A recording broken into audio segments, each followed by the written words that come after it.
의뢰 손혜원입니다. 야당 의원님께서 아까 이제 모금액에 대한 얘기를 하셨습니다. 역대 정권의 모금액. 저희는 이것을 야당 의원들께 두 번째 듣습니다. 우리가 여기서 논점으로 갖고 가는 얘기는 모금액에 관련된 모금에 대한 얘기가 아닙니다. 과도하게 모금을 했다는 것에 대한 의심을 하는 것이고요. 거기에 대가성이 있지 않는가라는 부분입니다. 그리고 다른 재벌 기업보다 더 유별나게 여러 번 더 많이 미르재단, K스포츠재단에 돈을 낸 삼성에 대해서 우리가 그 대가성이 무엇이냐라는 얘기고요. 이것은 조금 이따 하겠습니다. 아까 다 못한 얘기가 있기 때문에 저는 이 정부가 모금이 아니라 재벌에 대한 모금이 아니라 국가 예산을 빼먹기 위해서 요소요소의 사람들을 심고 그 사람들을 어떻게 활용했나 하는 이야기를 하고 있습니다.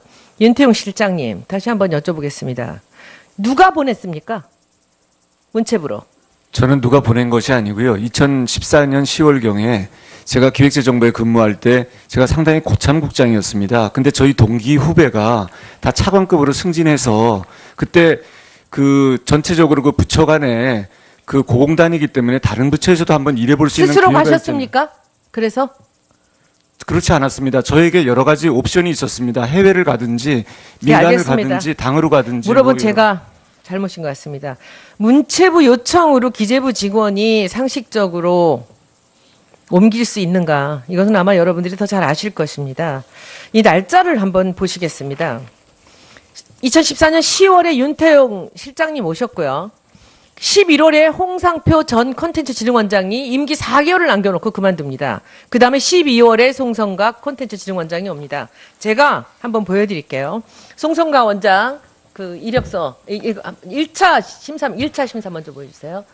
앞에 거. 이게 얼마나 놀라우냐 하면요. 여기 송성각이 90점을 맞습니다. 그리고 또 2등을 합니다. 여기서 1등 한 사람이 최저점수 받았고요. 2등 한 사람도 최저점수 받습니다. 그리고 2등이 그렇고 3등이 최저점수 받습니다. 여기서 2등을 했고 여기 90점을 준 사람 무슨 위원입니다. 2차 한번 보시겠습니다. 면접입니다.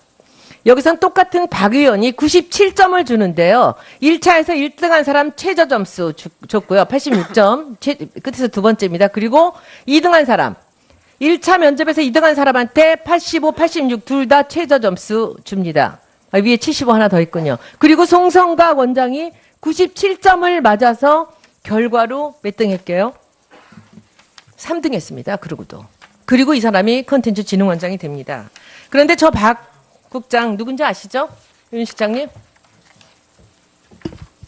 네, 알고 있습니다. 네, 이름 좀 얘기해 주세요. 그 당시에 박영국 정책관이었습니다. 윤 실장님 바로 밑에 있던 사람이죠? 예, 그렇습니다.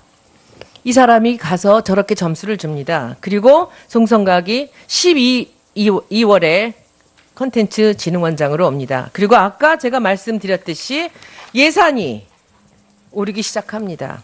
예산이 폭등을 하는데 2014년에 2,070억이었던 콘텐츠 진흥원 예산이 2017년 예산이 3,900억. 2배로 오릅니다. 이 오르는 예산 어떻게 되는 겁니까? 우리가 보통 문체부에서 돈 아무리 예산 올려도 이 예산이 기재부에서 모든 것이 막힙니다. 기재부에서 오신 실장님께서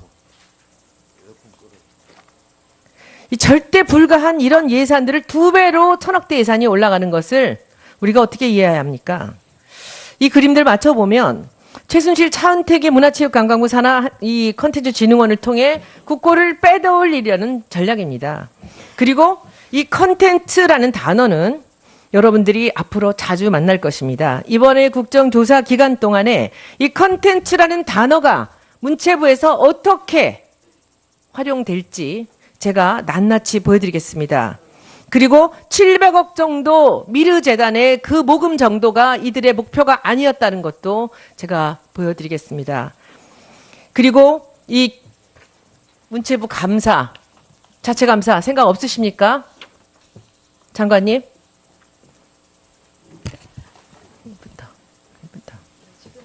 수사되고 있고 또 언론에 제기된 의혹과 관련해서는 그 오늘 보고드린 그 18건 이외에도 계속 감사하고 있습니다. 제가 보고 알겠습니다. 올리겠습니다. 제가 지켜보겠습니다. 제가 2014년도 12월에 문체부 회의 갔습니다. 그때 김정덕 장관 취임하고 얼마 안 돼서 회의 갔는데 회의가 시작되고 20분 정도 뒤에 캐주얼 차림에 모자를 쓴 웬 사람이 하나 들어왔습니다. 20명도 넘게 하는 이 회의에서 이 차은택 감독이었습니다. 그때 문체부의 모든 사람들이 차은택이 실세란 걸 알고 있었습니다. 근데 장관님이 몰랐다고요. 3년이 지난 지금까지 문체부 모두가 알고 있는 그 사실을 모르셨다고요. 저는 당시에 문체부 업무에 전혀 관련이 없었기 때문에 그런데 여기 가셨는데 어느 누구도 그거 기뜸 안 하시던가요? 김종 차관 계시고? 예? 어느 누구도 장관님한테 그 기뜸 안 하시던가요? 실세가 차은택이라는 얘기를? 3년에 이루어진 그 예, 문화융성위원을 하면서 그 문화창조융합벨트의 단장이 되고 하면서 차은택 씨가 적극적으로 그 일을 했었다는 말씀은 들었습니다. 예, 손혜원 의원님 수고 많이 했습니다. 다음은 새누리당 최교일 의원님 질의해 주십시오. 예, 수고 많으십니다. 우리 조윤선 장관님께 묻겠습니다. 소위 문화계의 블랙리스트 관련인데요. 우리 다른 의원님께서도 질의를 하셨지만 지난 10월 12일자 한국일보에 세월호 시국서는 문화예술인 9,400여 명 블랙리스트가 있다. 이런 보도를 했죠. 그 내용으로 세월호 관련 594명, 박원순 후보 지지선은 또 문재인 후보 지지선은 등 총 9,473명이다. 그런 내용 이제 보셨다고 하시죠? 예, 언론 보도 봤습니다. 그런데 그 중에서 실제로 그 문화예술 지원을 받은 분들도 있고 또 받지 않은 분들도 있는데 그 리스트에 오른 분들 중에서 몇 분이 그 정부의 문화예술 지원을 받았는지 그리고 또 다른 분들은 몇 분을 받았는지 이게 지금 9,473명이 블랙리스트에 올라서 정부에서 관리했다는 건 뭐 정말 이게 믿기지 않는 사실이거든요. 예. 그 부분은 설명해 주시죠.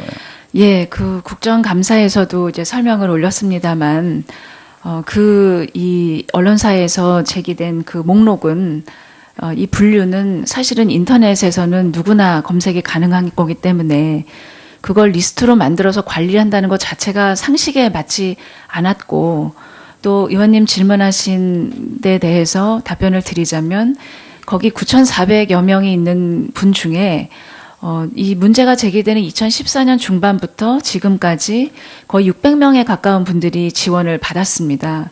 그리고 문체부에서는 여러 가지 보조금 사업이 진행되고 있는데 보조금 사업이 진행될 때마다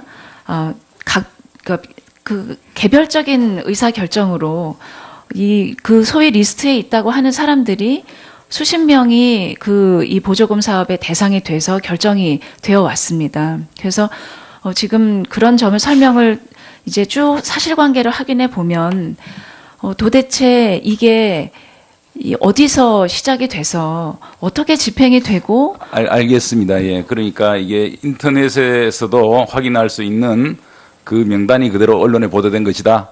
예, 그렇습니다. 알겠습니다. 지금 법무부 차관께 질의하겠습니다. 지금 이 검찰 수사 관련해서도 이런 이제 혼선이 생기지 않겠습니까? 혼선이 생기고 있는데요. 지금 11월 28일자 연합뉴스 보면 진술이나 이 점검을 건건에 대해서 사실 확인한 것은 부적절하지만 이 정호성 녹음 관련 보도가 너무 나갔다. 지금 언론에 보도되는 것들이 사실이 아니다. 예를 들어 대통령이 최순실을 선생님으로 호칭했다는 분도 사실이 아니다. 이런 이제 보도가 있고 또 그 전 보도를 보면 또 10초만 공개도 촛불이 횃불이 될 것이다. 이런 보도도 있지 않습니까? 네. 이 부분에 대해서 이렇게 국민들이 좀 혼란을 겪지 않도록 좀 해주셔야 될 것 같은데요. 네, 아까도 말씀드렸듯이 뭐 대통령께서 선생님으로 호칭했다는 무슨 파일이 있거나 그렇지는 않습니다. 그거는 사실 무근임을 아까도 말씀드렸고요. 촛불이나 뭐 횃불 뭐 그런 운운에 언급을 하면서 검찰 간부가 공보를 하리라고는 저는 상상할 수가 없습니다. 그것도 사실이 아니라고 생각을 합니다. 그리고 이 동영상이나 이 녹음 파일 이거를 증거로 수집했을 때 그 변경 가능성은 거의 없는 거죠. 예, 그렇습니다. 처음에 할 때부터 이미징을 딱 떠서 또 해시값을 딱 기록해두고 그렇기 때문에 그런 부분 절대로 손을 댈 수가 없습니다. 예, 제가 그 디지털 포렌식 센터 그거를 설립을 했고 제가 과학수사기획관을